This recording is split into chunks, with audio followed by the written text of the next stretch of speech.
नमस्कार, स्वागत है आपका हमारे यूट्यूब चैनल गेट 90 में। तो आज की इस वीडियो में मैं 11th क्लास का जो क्वेश्चन बैंक है इंग्लिश का, उसका क्वेश्चन नंबर 23 के आगे का सॉल्यूशन देने वाला हूं। क्वेश्चन नंबर 23 तक का जो सॉल्यूशन है वो मैं पहले ही दे चुका हूं, इसका पार्ट 1। अगर आपने वो वीडियो नहीं देखा है तो उसका लिंक आपको डिस्क्रिप्शन में मिल जाएगा, तो आप वहाँ से देख सकते हो। तो आज का ये जो वीडियो है इसमें हम क्लास 11th के इंग्लिश का जो ग्रामर सेक्शन है उसका क्वेश्चन नंबर 23 के आगे का देखेंगे, यानी कि 24th क्वेश्चन से। तो चलिए आज की इस वीडियो को स्टार्ट करते हैं। तो देखिए सबसे पहला क्वेश्चन है you dash dash stop smoking. तो यहाँ पर इसका अर्थ क्या होगा? आपको धूम्रपान बंद कर देना चाहिए या रोक देना चाहिए। तो यहाँ पर चाहिए आ रहा है, तो चाहिए को क्या बोलते हैं? शुड। तो इसका आंसर हो जाएगा शुड। तो यहाँ पर आप लोग क्या टिक कर लेंगे? Should. You should stop smoking. फिर अगला क्वेश्चन है Mohan was fined dash dash his misdeed. Misdeed यानी होता है कुकर्म या गलती, जो कुछ भी आप समझे, दुष्कर्म। तो यहाँ पर क्या इसका अर्थ होगा? मोहन जो था उसको उसकी गलती के लिए, उसके कुकर्म के लिए सज़ा दी गई। फाइंड यानी कि सज़ा दी गई। तो यहाँ पर इसका अर्थ क्या हो रहा है? उसकी गलती के लिए। तो के लिए को क्या बोलते हैं? फॉर। तो Mohan was fined for his misdeed. तो इसका आंसर हो जाएगा फॉर। ठीक है। फिर देखिए अगला क्वेश्चन।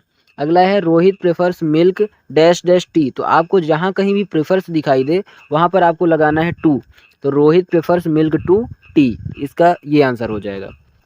फिर देखिए अगला क्वेश्चन है he died dash dash malaria.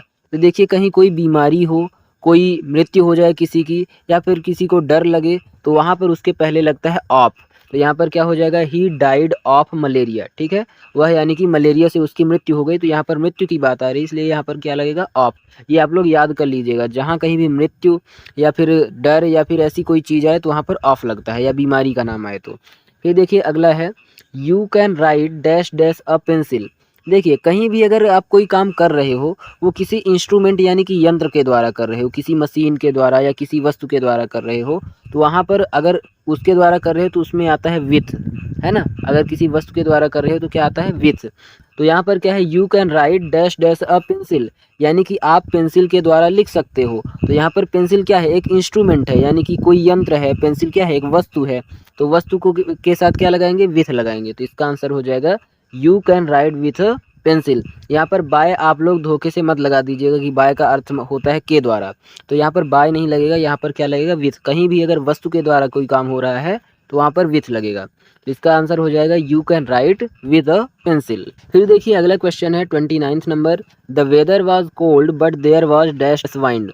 यानी कि जो मौसम था वो तो ठंडा था, लेकिन वहाँ पर हवा नहीं थी। तो यहाँ पर नहीं आ रहा है, तो नहीं को क्या लिखेंगे? No. There was no wind, है ना। तो मौसम तो ठंडा था लेकिन वहाँ पर हवा नहीं थी। तो इसका आंसर हो जाएगा नो। फिर देखिए अगला क्वेश्चन है 30 नंबर। No sooner did the thief see the police. तो जहाँ कहीं भी आपको नो सूनर दिखाई दे और आपको कुछ नहीं देखना है, क्या है? No sooner. तो वहाँ पर लग जाता है डायरेक्टली देन, है ना। क्या लगेगा? देन। ये THAN वाला लगेगा, EN नहीं, है ना। THAN than. तो इसका अर्थ क्या हो जाएगा? No sooner did the thief see the police than he ran away. यहाँ पर आ जाएगा देन। तो इसका अर्थ क्या होगा? जैसे ही चोर ने पुलिस को देखा वह भाग गया। तो यहाँ पर लग जाएगा देन। तो ये आप लोग याद रखिएगा, नो सूनर के साथ हमेशा देन आता है। ठीक है। फिर देखिए अगला है you dash dash not feel sorry for this mistake. यानी कि तुमको इस गलती के लिए सॉरी नहीं फील करना चाहिए। तो यहाँ पर ऐसा नहीं करना चाहिए, यानी कि इसकी ज़रूरत नहीं है, तुम्हें सॉरी फील करने की ज़रूरत नहीं है। तो ज़रूरत को क्या बोलते हैं? नीड। तो तुम्हें इस गलती के लिए सॉरी फील करने की ज़रूरत नहीं है। तो यहाँ पर हो जाएगा you not need feel sorry for this mistake. तो इसका आंसर है नीड। ठीक। फिर देखिए अगला I think it dash dash rain today. मैं सोचता हूँ कि आज बारिश हो सकती है। कोई निश्चित नहीं है कि बारिश हो सकती है। अगर बारिश होने की संभावना ज़्यादा होती तो वहाँ पर लगता कैन, लेकिन यहाँ पर ये बोल रहा है कि मैं सोच रहा हूँ कि आज बारिश हो सकती है, यानी कि ज़्यादा संभावना नहीं है, मैं केवल सोच रहा हूँ। तो जहाँ पर संभावना कम होती है वहाँ पर लगता है मे। तो यहाँ पर आएगा I think it may rain today. I think it may rain today, इसका आंसर हो जाएगा मे। ठीक है। फिर देखिए अगला है I have dash dash spare book. यानी कि मेरे पास कुछ अतिरिक्त बुक हैं या फिर कोई अतिरिक्त बुक नहीं है। तो यहाँ पर लगेगा no. I have no spare book, यानी कि मेरे पास कोई भी अतिरिक्त किताब नहीं है, एक्स्ट्रा किताब नहीं है। स्पेयर यानी होता है अतिरिक्त। तो मेरे पास कोई अतिरिक्त किताब नहीं है। तो इसका आंसर हो जाएगा नो। फिर देखिए अगला क्वेश्चन है 34 number. English is dash dash in many countries. तो ये वाला जो सेंटेंस है ये पैसिव वॉइस में है, और आपको पता है पैसिव वॉइस में हमेशा वर्ब जो होती है वो थर्ड फॉर्म में होती है। तो इंग्लिश इज यहाँ पर क्या है, स्पीक, स्पोकन, स्पीकिंग। तो स्पीक का थर्ड फॉर्म क्या होता है, स्पोकन। तो यहाँ पर हो जाएगा English is spoken in many countries. तो यहाँ पर वर्ब की थर्ड फॉर्म लग जाएगी और इसका आंसर हो जाएगा स्पोकन। ठीक है। फिर देखिए अगला question 35 number, have you dash dash complaint against me, यानी कि क्या तुमने मेरे खिलाफ कोई शिकायत दर्ज की है। तो आप लोग ध्यान रखिएगा, जब भी कभी निगेटिव या इंट्रोगेटिव यानी कि प्रश्नवाचक या नकारात्मक वाक्य आता है, सेंटेंस आता है, तो वहाँ पर हमेशा एनी का यूज होता है। तो आप देख सकते हो ये जो है ये इंट्रोगेटिव है, यानी कि प्रश्नवाचक है, इसमें क्वेश्चन पूछ रहा है कि क्या तुमने मेरे खिलाफ कोई शिकायत दर्ज की है। तो यहाँ पर क्या लगेगा, एनी। तो इसका आंसर हो जाएगा एनी।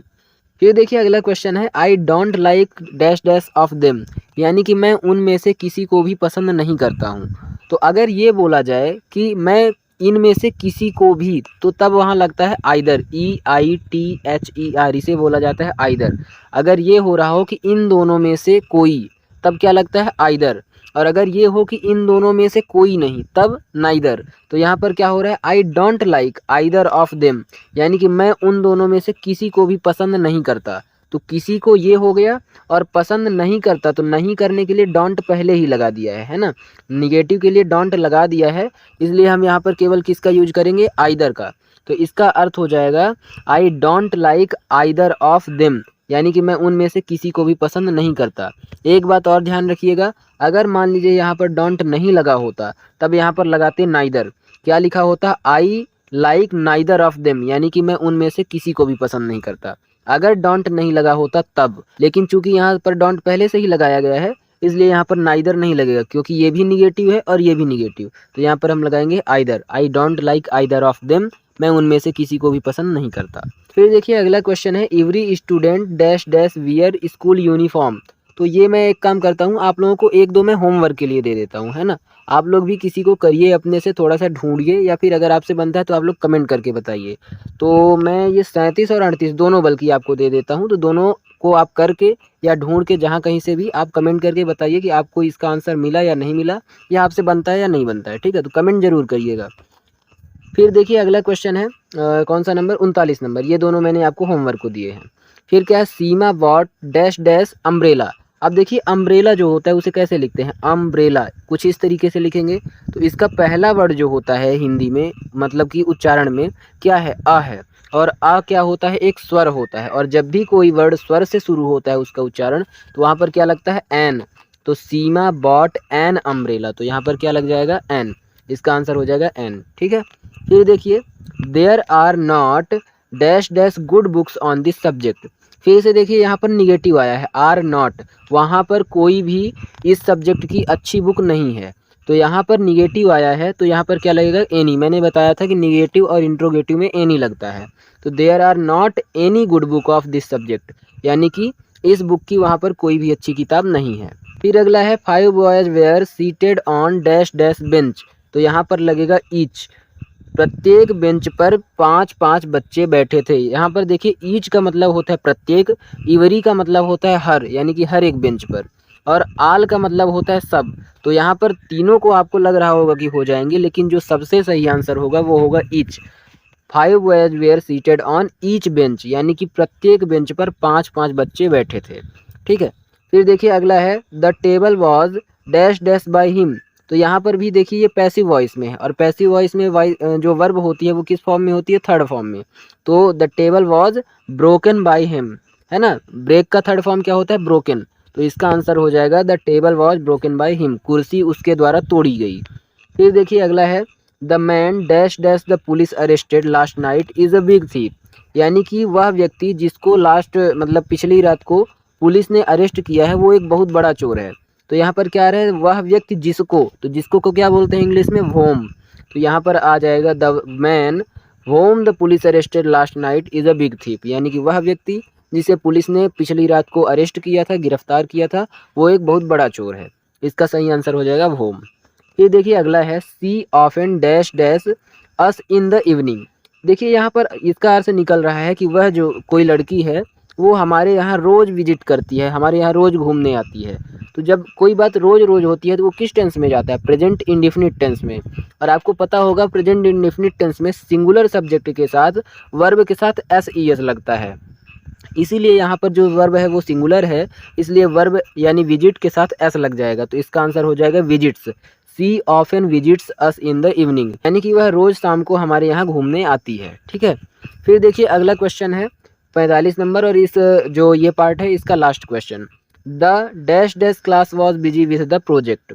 तो यहाँ पर आ जाएगा whole, the whole class was busy with the project, यानी कि पूरी की पूरी जो क्लास थी वो प्रोजेक्ट में बिजी थी, है ना। तो ये हो गया है इसका आंसर। और आशा करता हूँ आप लोगों को वीडियो पसंद आया होगा। आज का वीडियो यहीं तक रखते हैं। जो अगला पार्ट आएगा उसमें ये क्वेश्चन नंबर 7 का जो डू एज डायरेक्ट है वो बताऊंगा, और इसके बाद जस्ट इसके बाद आप लोगों को फिजिक्स का जो क्वेश्चन बैंक है उसका भी वीडियो मिल जाएगा। तो उस वीडियो को जरूर देखिएगा, और अगर वीडियो पसंद आया होगा तो वीडियो को लाइक ज़रूर करिएगा, वीडियो को दोस्तों के साथ भी शेयर कर दीजिएगा, ताकि वो अभी से अपने प्रश्न बैंक को पूरा तैयार कर लें, ताकि पेपर में उनके एक भी क्वेश्चन ना छूटे, क्योंकि 11th और 9th क्लास में पूरे के पूरे क्वेश्चन पेपर में यहीं से आने वाले हैं, क्वेश्चन बैंक से आने वाले हैं। इसलिए आप इसको तैयार रखिए, और कोई भी डाउट हो, कोई भी चीज़ पूछना हो, या किस टॉपिक पर वीडियो चाहिए तो कमेंट करके बता सकते हैं। चैनल पर नए हो तो चैनल को सब्सक्राइब करके बेल आइकन को प्रेस कर लीजिए। तो मिलते हैं अगली वीडियो में, तब तक के लिए नमस्कार, धन्यवाद।